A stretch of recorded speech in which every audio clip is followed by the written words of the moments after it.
Tahu nggak sih kalau rata-rata usia harapan hidup manusia di Indonesia tahun 1950 hanya berkisar di usia 40 tahun saja?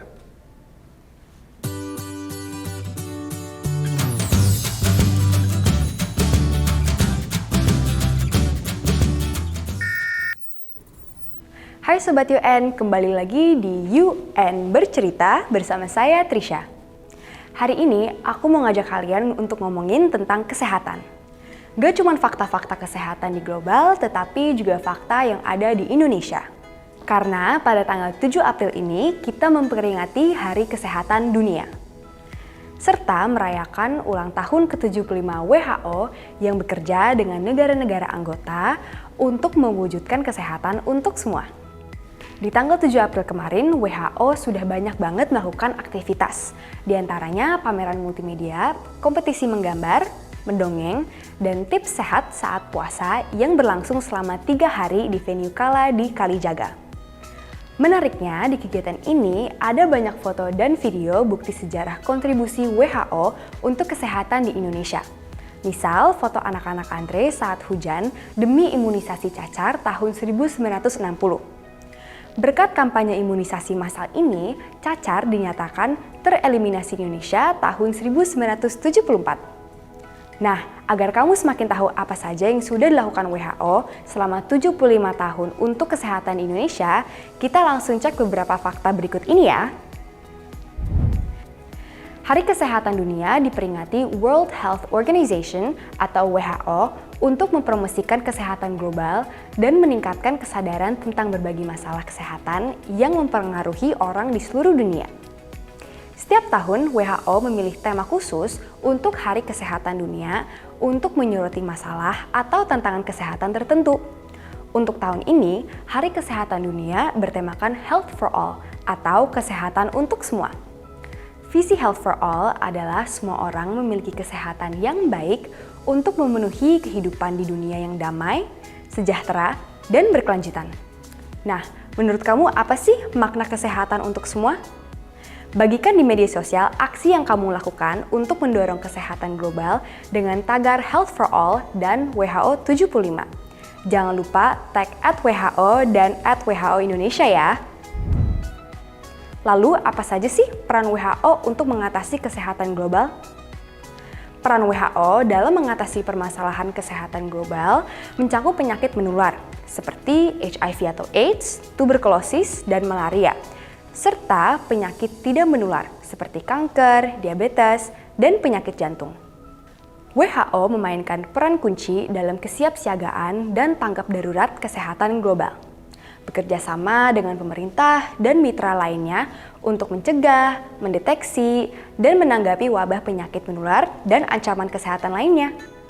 Gak cuma itu aja, WHO juga mempromosikan akses terhadap obat-obatan esensial yang membantu memastikan obat-obatan dengan kualitas terjamin tersedia di semua negara. Teman-teman masih ingat tidak dengan wabah cacar yang pernah terjadi di dunia? Nah, WHO mendukung program imunisasi di seluruh dunia dengan berupaya mengembangkan vaksin baru untuk memerangi ancaman kesehatan yang muncul. The end of smallpox should therefore not be viewed only as the closing of a magnificent chapter in international collaboration. It should also be seen as one of the launching platforms for our goal for health for all by the year 2000. WHO juga berkomitmen untuk mempromosikan pemerataan kesehatan, serta mengakui bahwa faktor-faktor seperti kemiskinan, diskriminasi, dan polusi berdampak besar pada kesehatan dan kesejahteraan masyarakat. Di Indonesia, WHO telah banyak memberikan bantuan teknis dan pelatihan kepada pemerintah Indonesia untuk memperkuat sistem kesehatan, termasuk meningkatkan kualitas pelayanan dan mempromosikan kesetaraan. WHO berperan dalam membantu pemerintah untuk mengatasi maraknya peredaran obat palsu melalui kerjasama dengan Kementerian Kesehatan, Badan Pengawas Obat dan Makanan, juga masyarakat sipil, untuk mengumpulkan data-data yang kemudian diserahkan dan dipergunakan oleh pemerintah Indonesia untuk membuat suatu kebijakan dalam bidang kesehatan berkaitan dengan obat palsu. Masih ingat tidak dengan virus flu burung atau H5N1 di tahun 2005? WHO juga mempunyai peran dalam mengatasi virus flu burung ini loh dengan memberikan bantuan kesehatan. Seperti memberi bantuan obat antivirus Tamiflu dan mempersiapkan rencana nasional kesiapan pandemi untuk Indonesia. Dan tentu saja yang paling terbaru adalah pandemi COVID-19 di Indonesia. WHO mendukung melalui bantuan teknis penyediaan peralatan, obat dan vaksin, pelatihan tenaga kesehatan, juga pengembangan kebijakan dan pedoman COVID-19 nasional. Berbicara mengenai kesehatan yang bertemakan kesehatan untuk semua, sudah banyak inisiatif untuk mendorong kesehatan masyarakat. Apa saja sih program yang sudah dijalankan oleh UN di Indonesia? Inisiatif yang baru saja dilaksanakan yaitu saat WHO berkunjung ke komunitas adat orang Rimbo di Sungai Terap. WHO beserta tim dari Oxford University Clinical Research Unit di Indonesia melakukan perjalanan hingga 4 jam dari ibu kota Kabupaten Batanghari untuk mencapai Besidam. Malaria menjadi penyakit yang sering dialami oleh komunitas adat orang Rimbo. Sedihnya lagi, akses layanan kesehatan juga terbatas karena biaya transportasi yang tinggi dan isolasi geografis. Oleh karena itu, sebagai upaya dari WHO agar tidak ada yang tertinggal dalam pelayanan kesehatan, pemerintah setempat memberikan pelayanan kesehatan gratis kepada masyarakat orang Rimbo. Tim dari puskesmas terdekat menjangkau dan memberikan pelayanan kesehatan termasuk deteksi dan pengobatan malaria. Dengan begitu, kasus malaria bisa berkurang. Yang gak kalah penting untuk dibahas adalah kesehatan seksual dan reproduksi atau KESPRO. Setiap orang berhak untuk mendapatkan informasi dan layanan KESPRO yang berkualitas, sehingga ia bisa mengambil keputusan yang matang tentang tubuh dan masa depannya sendiri dan mencapai potensi sepenuhnya. UNFPA dan UNICEF menjalankan program BERANI, Better Sexual and Reproductive Health and Rights for All in Indonesia. BERANI telah banyak berkontribusi untuk meningkatkan kualitas hidup perempuan dan anak perempuan di Indonesia. Dengan berbagai inisiatif dan intervensi, seperti meningkatkan kualitas bidan lewat pendidikan dan regulasi, memperkuat kemitraan FP 2030 untuk meningkatkan program keluarga berencana, menyediakan layanan dan informasi kesehatan seksual dan reproduksi yang ramah remaja, memperkuat respons sektor kesehatan terhadap kekerasan berbasis gender, serta advokasi dan pelibatan masyarakat untuk pencegahan kekerasan berbasis gender dan praktik berbahaya, termasuk perkawinan anak dan perlukaan atau pemotongan genital perempuan atau P2GP.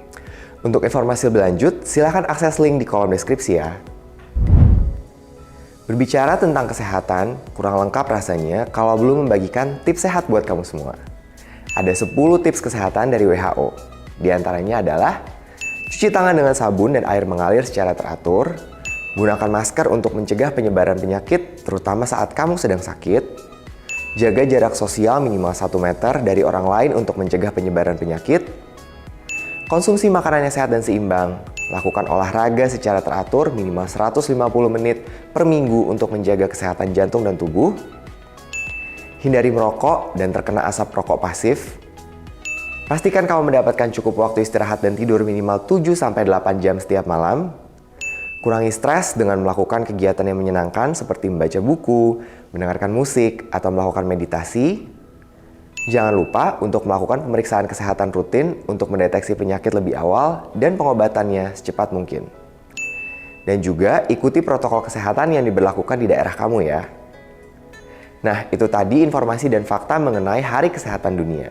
Semoga informasi ini menjadi tambahan pengetahuan untuk kamu. Jangan lupa like, share, and subscribe.